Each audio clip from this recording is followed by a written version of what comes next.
त्याचं काही चक्काजाम आंदोलन का करतात याचं मला खरं कोड आहे. कारण शेवटी नाशिक पुणे रेल्वे झाली पाहिजे ही सगळ्यांची मागणी होती.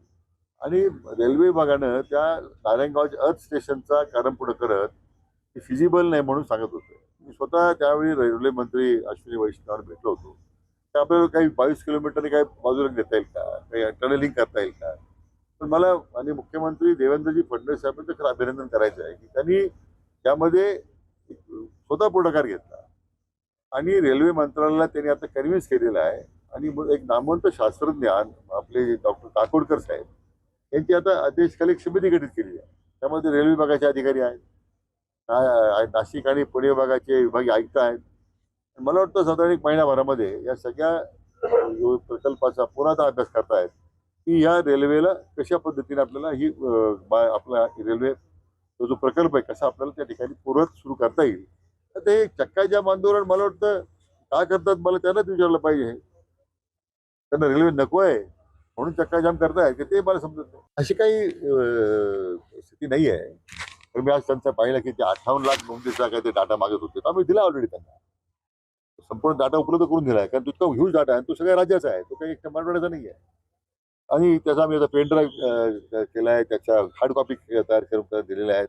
संभाजीनगर विभाग आयुक्तांना त्या सगळ्या प्रकारची माहिती त्यांना उपलब्ध करून देण्याची सूचना दिलेल्या आहेत. बरे परंतु आंदोलनामध्ये काहीतरी प्रकार घडवून त्यांच्यावर कारवाई करण्याचा काही त्यांचा जो आरोप आहे मला वाटत नाही की तसं असे कोणी जर शासनाला बदनाम करण्यासाठी असे काही कोणी उद्योग करणार असेल का अशा रॅलीमध्ये तर निश्चितपणे त्याच्यावर थोडंसं लक्ष ठेवावं लागेल.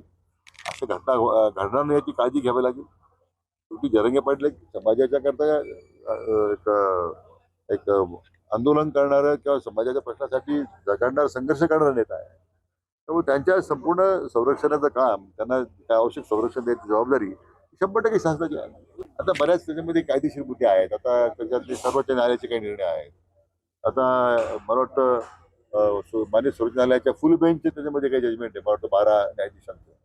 आता या सगळ्या गुंतागुंती आहेत त्यातून आपण मार्ग काढतो. मला वाटतं पहिल्यांदाच आपण आता शिष्यवृत्तीची योजना सुरू केल्यात.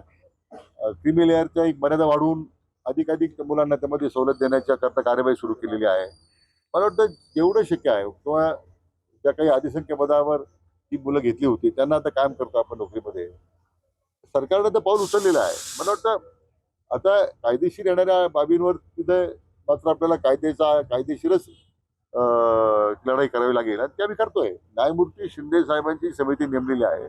त्यांची फार मोठी मदत ह्या सगळ्या प्रक्रियेमध्ये शासनाला होते. नाही मी जरंगे पाटलाशी बोलणारच आहे. स्वतः त्यांना भेटायला जाणार आहे की काय त्यांच्या सरकारनं आणि मुख्यमंत्री त्यांनी खरं तर इतकं सकारात्मक निर्णय घेऊन पाऊल टाकलेला आहे. मी मागे म्हटलं की मागच्या काळामध्ये ते माननीय देवेंद्रजी मुख्यमंत्री असताना त्यावेळी आपण आरक्षण 16% पर्यंत गेलं, सर्वोच्च न्यायालयापर्यंत टिकवलं. आता 2.5 वर्षाच्या महाविकास आघाडीमध्ये ज्या आरक्षणाचं जो त्यांनी घालवलं त्याचं वाटोळ केलं या लोकांनी. म्हणजे तेच आता त्याच्यामध्ये मुख्य सूत्रधार आहेत.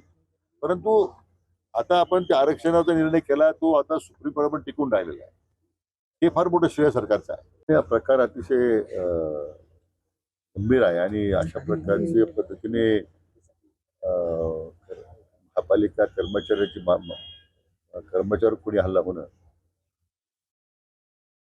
तर आता याचा गंभीर दखल आता प्रशासनाचा आम्ही घेतलेली आहे.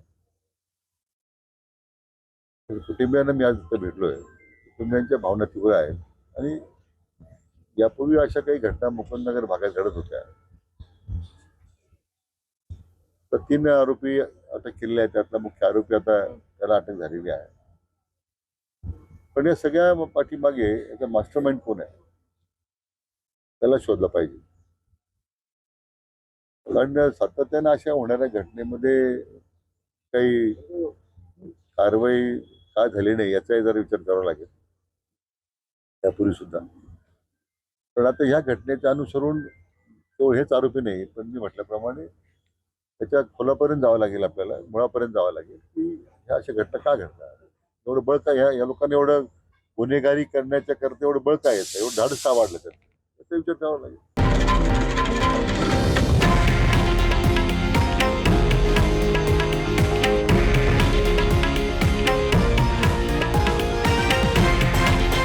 हे आहे देशातील नंबर 1 न्यूज नेटवर्क आणि आपण पाहत आहात TV9 मराठी, एकमेव.